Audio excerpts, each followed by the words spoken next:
it's time that you knew there's someone there who's searching for you, and it's time that you believe he's gonna find you.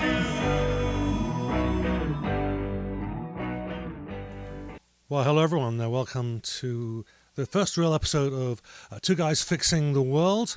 My name is Mark Stallard, and the person on the other side of the mic is Ryan Jans. Hey Ryan, how you doing? Hey, not too bad, Mark. Glad to be here. Excellent. I hope everybody had a thrilling. You can all return from the edge of your seats from our thrilling trailer that was posted to YouTube and Facebook and all those other Periscope places. and not too long Vaughan ago. TV. Yeah. There we go. Yep. So this was actually going to be one of those shows where we're giving ourselves a little bit of leeway, a little bit of freedom. We Ryan and I host a show called The Invisible Man. We also host a You should show tune in with our good buddy Colorado Phil. Indeed, and we have another show called Musical Mile. One of them is about promoting independent music, and the latter is discussing those difficult questions that we as musicians have. So we're independent musicians, we're also working men, and we are out. We have a rule. I should probably start with that. On those other two shows, that we can't talk about politics and religion unless it directly intersects with the music. But me and Ryan, we like to talk our politics, and so it's kind of a little bit of a bite our tongues sometimes. And so it makes sense that we would progress and do a podcast based on politics. And this isn't necessarily, we're not necessarily standing on our soapbox to convert you to our particular weird way.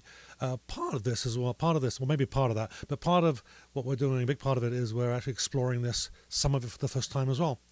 And we're going to try and examine many different aspects of politics through the lens of the working people, as we are. Yeah, that's for sure. Certainly, and when we say working people, both Mark and I are professionals. We both work for companies as day jobs. We're still passionate about music, want to make music, and actually just content creators ourselves. But right now, that is not a feasible source of income for us. So like, share, subscribe, and maybe a Patreon will come out, and then we could move away from having to be working men and do something that we enjoy. Yeah. But that is the plight of a lot of content and creative people. We unfortunately have to pick up day jobs, and that gets covered a lot in our musical mire. So you can tune into that. That usually goes every couple of weeks. There will be a heads up when the next one comes out. And so we just jump right into it now? Almost. We're just theinvisibleman.ca for The Invisible Man Show and Musical Mire. And for more information about this show and other shows as they come up, check out fixingtheworld.ca. That's going to be that is the main website for this show.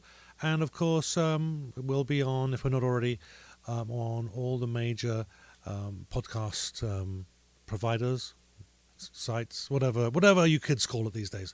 We're going to be on there. So today we're going to be talking about minority governments, and Ryan's going to kind of take over a bit, but there's something we haven't told you guys. It's now October the 21st. It is election day.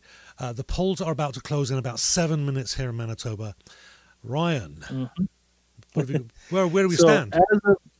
As of now, our political standings, hang on, I'm just refreshing my browser to see what so if you've been paying attention at all to any of they're predicting a minority government. They're not saying who, but I've just refreshed my browser, and currently the Liberals are winning at 32%, followed closely by the Conservatives at 31.6%. The NDP have 18.4%. The Greens 7.5%. Bloc Québécois 7.0%. The PPC at 2.5%, and all the others are at 0.9%, 1%. Cool. So, and other would include everything from the Communist Party, the Christian Heritage Party, to probably a few independents as well. All that is great in the wonderful democratic system that we Yeah. have.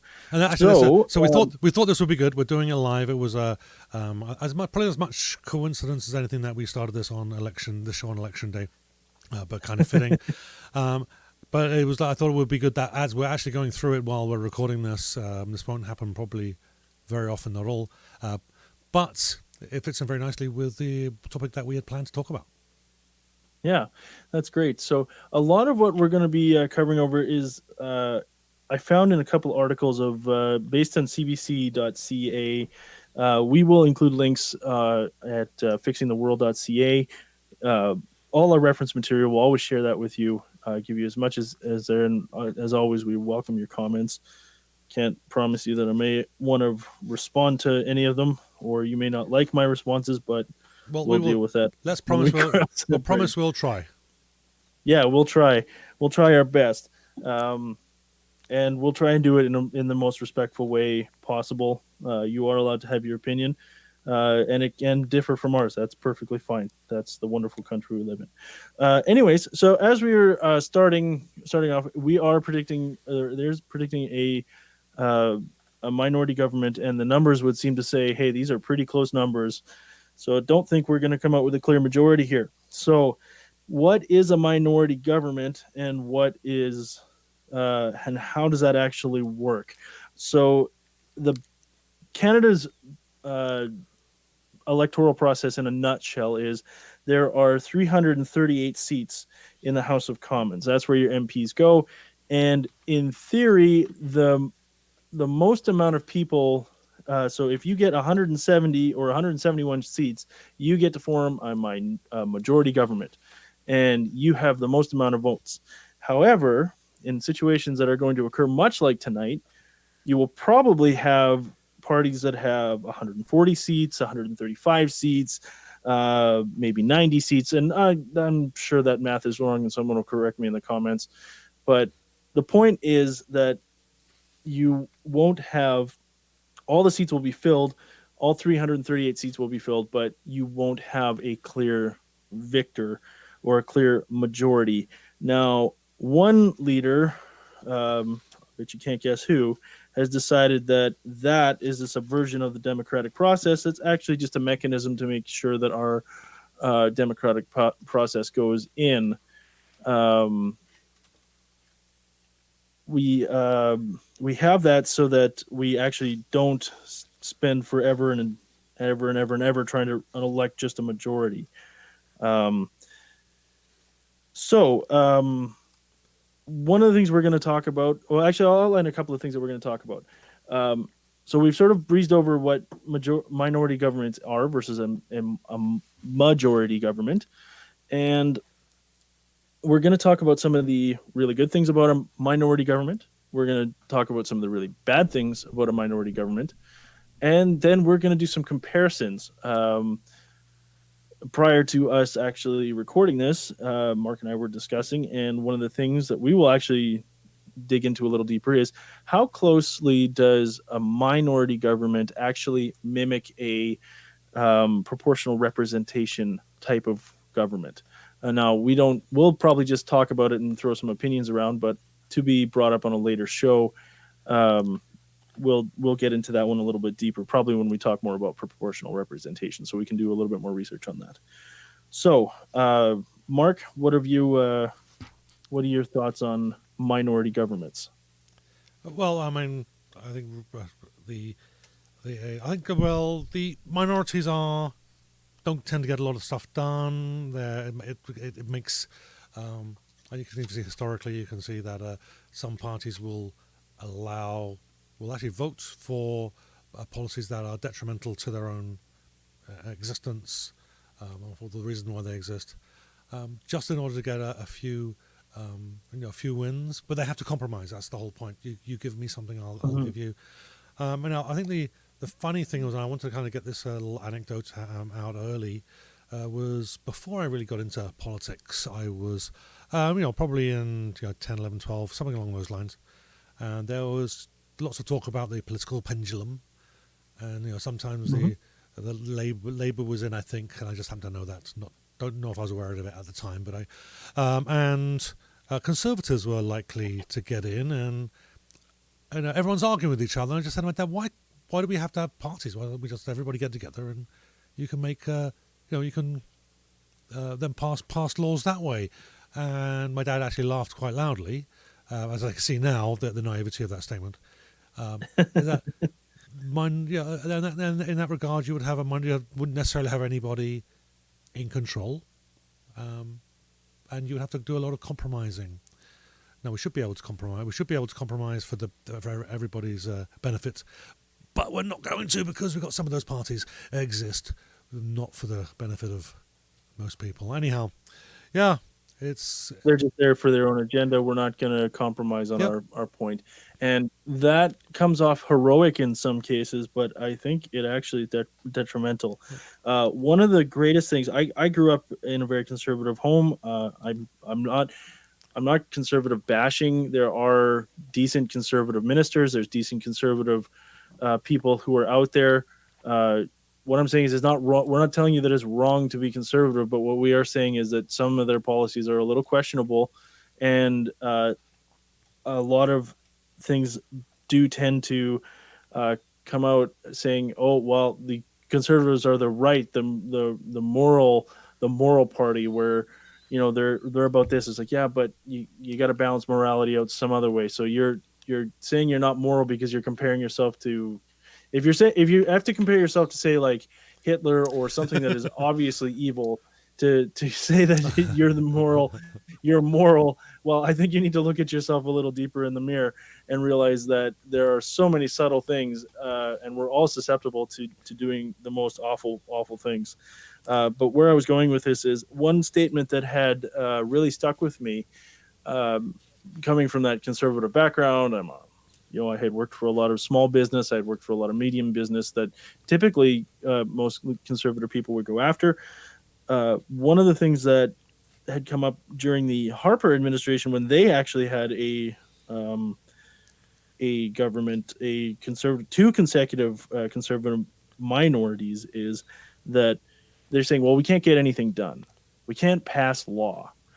And a statement that had come up, because I had recently been looking at other political thoughts just for interest and making sure that I have as balanced an opinion as I like to think that I had, is a statement that came out that said, if somebody says there ought to be a law, there probably ought not. Now, that's not the case in every situation, but it does bear the question of, why are we doing this? Why are we passing a law that could potentially be detrimental to some and only benefit a few, right? And you're probably going to hate me by the time you stop listening to this podcast, because I'm going to throw an adage out there that's right out of Friedrich Nietzsche's book of philosophy. Is, if you say something, why do you say that? So I'm going to say, I picked on the conservatives. Now I'm going to pick on the NDP. Well, we need to have affordable housing, so that everybody in Canada can have affordable housing. Well, are you saying you actually want that for people, or are you saying that because you want to get back at or try and hinder the real estate sector for whatever reason, or it interferes with something else there? The point is just to ask why. Why is it? What is the internal motivation of this? And that was quite the rabbit trail to go down. But that's kind of my viewpoint on what caused me to change, and why I actually thought minorities were good, because in fact, during those Harper minorities, I still considered myself to be conservative. It wasn't until he won his majority in the next sequence that I lost all faith in the Conservative Party. So, and that's another story for another day. So, for sure.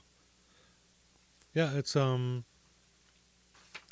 mean, one of the first things that came to mind when I saw that article from that, for sure, that was actually it's on CBC. You can look this one up, actually. What happens if no one wins? Nope. Sorry, that's not. No, the party, still CBC. No, the party with the most seats don't always govern. And my knee-jerk reaction was, well, the truth of the matter is, at least high level, we don't get to pick our prime ministers, just like they don't in England. Here, the Governor General picks the prime minister. It just happens to be that the prime minister is the leader of the party that forms the government, or that's selected to form the government, which is not the same thing as having the most votes. Correct. Yeah. So as far as I think I've probably said enough about compromise, which I was going to go down that road.